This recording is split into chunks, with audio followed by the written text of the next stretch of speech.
Praise be Jesus Christ and Mary Immaculate. Welcome to this first Sunday of Advent.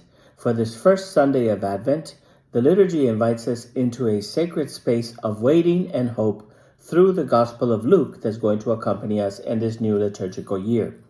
Today, we specifically listen to chapter 21, verses 25 to 36.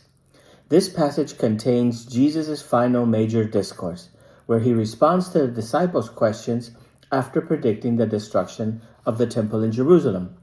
Jesus was disdained and upset when he saw a widow put in her last 2 coins into the temple treasury because the temple was supposed to take care of her, not her take care of the temple. Why such a shocking announcement? Jesus points out a truth that echoes throughout time. Any religious institution or human structure that fails to care for the poor and the marginalized and instead exploits them forfeits a reason to exist.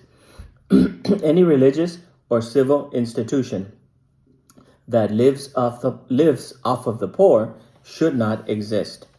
Faced with this unsettling prophecy, the disciples naturally ask, what sign will there be of all things when these things were about to happen? And Jesus answers in vivid imagery. There will be signs in the sun, the moon, and the stars, and on the earth, nations will be in anguish.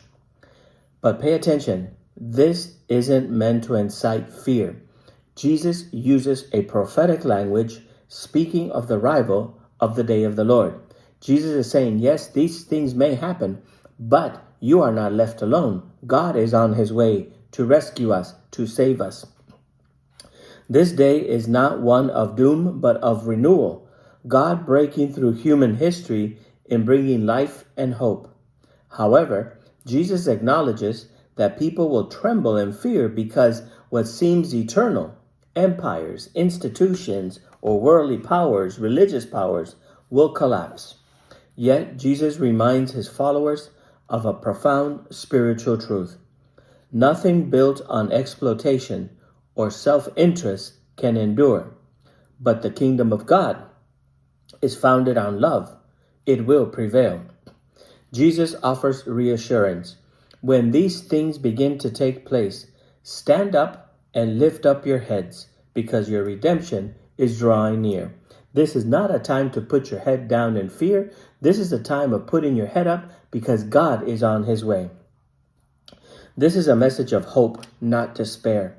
Jesus assures us that the power of love, generosity, and service, the hallmarks of his kingdom, are stronger than any oppressive system.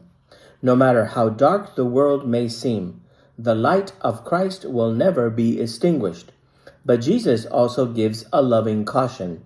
Be careful of your hearts, because your hearts will be weighed down with carousing, drunkenness, and anxieties of life. Meaning, you can't get careless just because you know God is on his way. He knows how easily we can become distracted, losing sight of what truly matters. And as we await for his coming, Jesus invites us to stay vigilant, to cultivate hearts ready to receive him. Advent is a time of awakening. Jesus tells us, be alert, praying that you may have the strength to escape all that is about to happen and stand before the Son of Man.